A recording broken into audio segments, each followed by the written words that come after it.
তো আমি গল্পটা শুনেছিলাম আগে থেকেই, আমার কাছে খুব ইন্টারেস্টিং লাগছিল। আপনি কেন নীলাকেই বেছে নিলেন আপনার ক্যারেক্টার মায়ার জন্য? ক্যারেক্টার প্রচুর পরিমাণ ডাইমেনশন আছে। আমরা রিপিট দর্শকও যেরকম পাচ্ছি, আবার ওয়ার্ড অফ মাউথ ছবিটা ছড়াচ্ছে।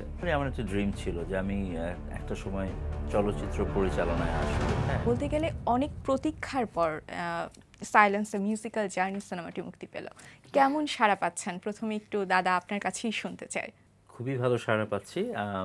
সত্যি কথা বলতে এটা তো আসলে একটা নিশ অডিয়েন্সের জন্য, নামটাই বলে দেয় সাইলেন্স এ মিউজিক্যাল জার্নি।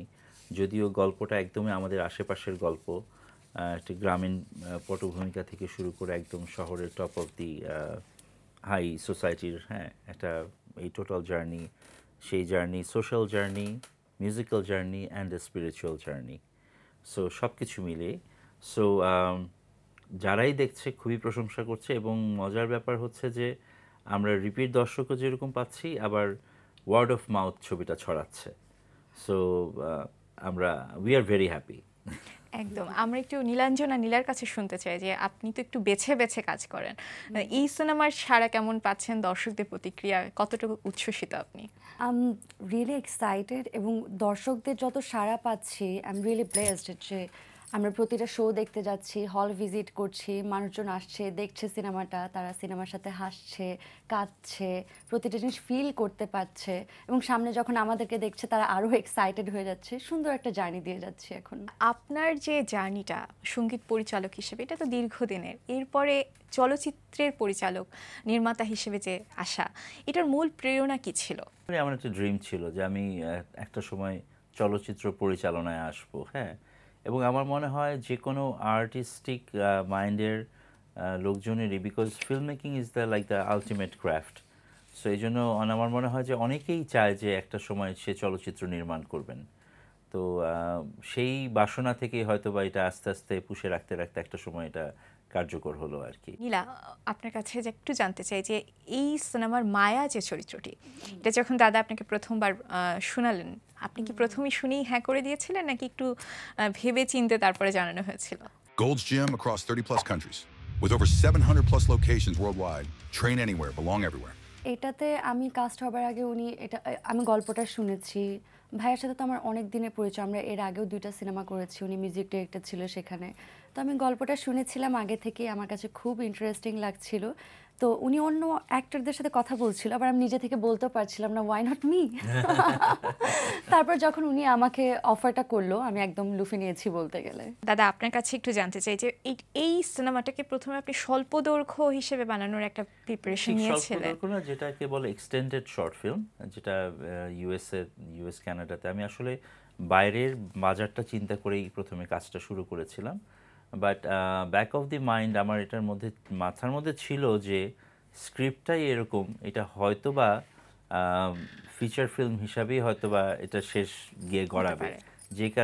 যে কারণে কিনা আমি টেকনিক্যাল যে জিনিসগুলি, ক্যামেরা, ফটোগ্রাফি, সাউন্ড, টোটাল ব্যাপারটাই আমি ফিল্মের ক্রাইটেরিয়া চিন্তা করেই আমি করেছি।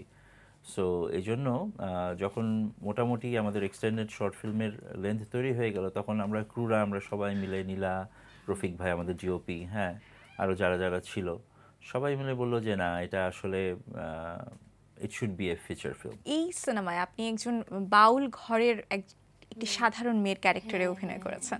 এই ক্যারেক্টারটা নিজের মধ্যে অ্যাডপ্ট করতে কি কি চ্যালেঞ্জ বা কি প্রস্তুতি আপনি নিয়েছিলেন?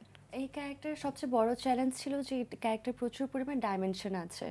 একদম বাউল ঘরের মেয়ে, মাটি পাড়িয়ে চলে, যে শুধু সাদা শাড়ি পরে, সেই জায়গা থেকে একদম সিটি লাইফে এত ফেম, গ্ল্যামার সব কিছুর মধ্যে। তো 2টা ক্যারেক্টারের মধ্যে যে ভিজুয়ালি যাতে সেই ডিফারেন্সটা দেখা যায় ক্যারেক্টারের, সেটা আনা। তারপর গান শেখা বলতে গান তো না, মানে একতারাটা শেখা, দোতারাটা শেখা, তারপর ড্যান্স, হাঁটা চলা, সব কিছু যাতে স্ক্রিনের ডিফারেন্টটা বোঝা যায়, 2টা ডাইমেনশনটা যাতে বোঝা যায় স্ক্রিনে, সেটা একটু হার্ড ছিল। বাট লাকিলি উনি আমার সাথে ছিল, সব কিছু অনেকই স্মুথলি হয়ে গেছে।